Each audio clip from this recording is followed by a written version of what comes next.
Here we have the 2021 Sunray 139. Up front you have your tongue jack to crank it up and down.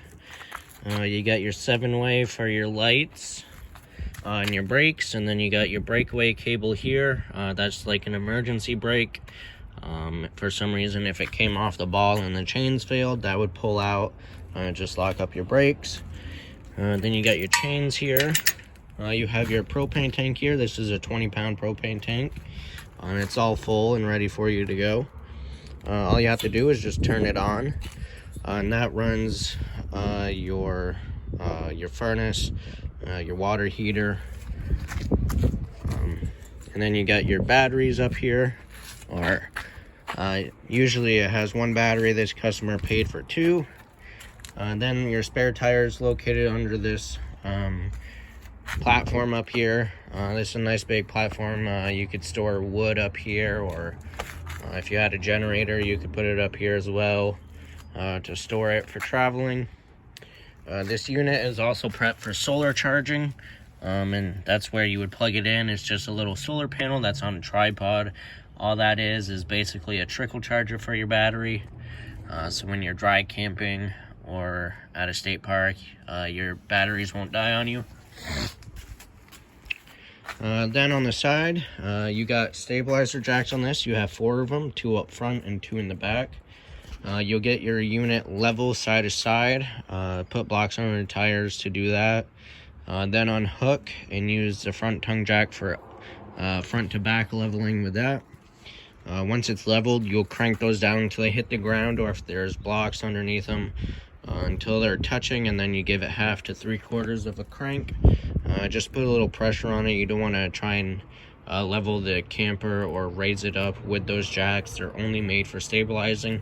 If you try and lift up the camper, it will bend those jacks, so just be careful of that.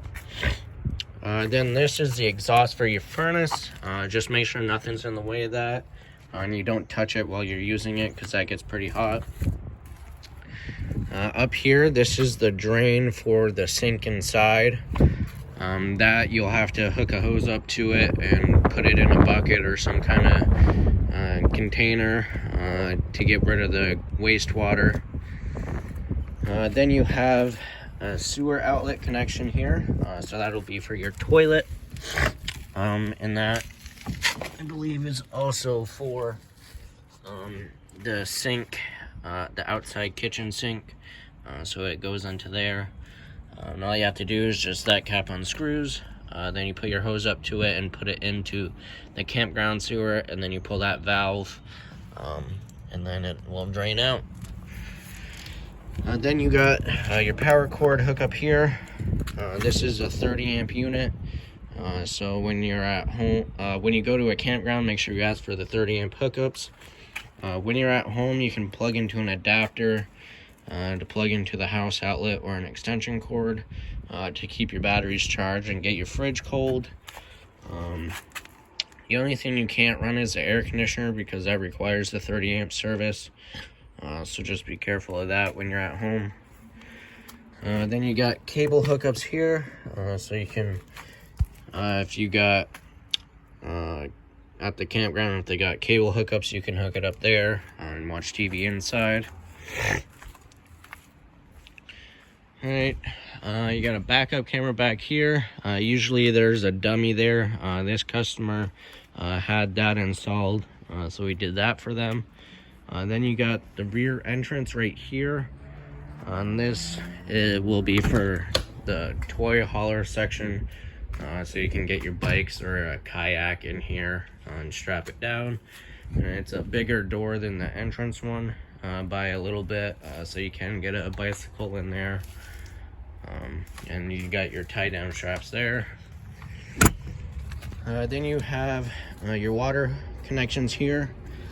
So this one is your freshwater connection. So you have a portable water tank, and you just fill that up, and that you'll use if you're dry camping or going on a long trip.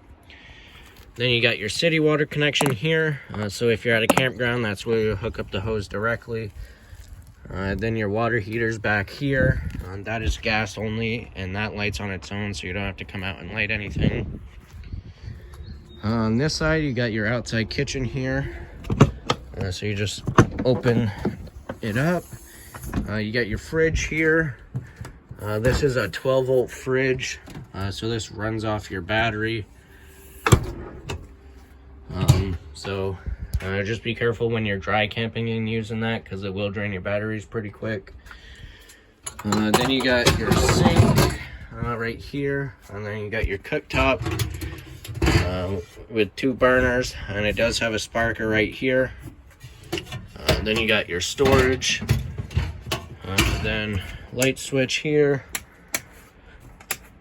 Then you got an outside shower, a couple outside speakers, an outlet for outside right there.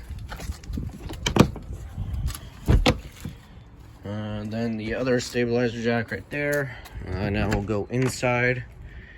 You got a household microwave, you got radio, this is also Bluetooth. You got storage here, outlets, the sink right there. To the right, in this little closet is your toilet. Then this is where the furnace will come out of, the heat for it. You have a monitor panel here, so you push these buttons and it'll tell you how full your tanks are and how charged your battery is. If you're using your freshwater tank, you got the water pump switch. The switch for the water heater for the gas, that light will come on. Once it goes out, that means it's lit. If it goes out and comes back on, it means it didn't light. Just try it again. Then you got light switches here, air conditioner, and then the last thing is your bed. It's just got these straps on it that I believe, yeah, you just unhook it there and there.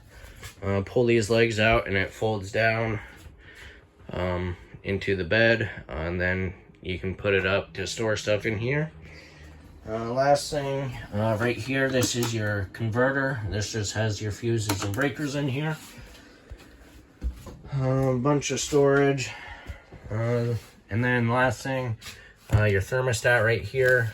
So you got your on-off button right there, and your temperature control right there, and a vent with a fan in it. So that's everything to do with the 2021 Sunray 139.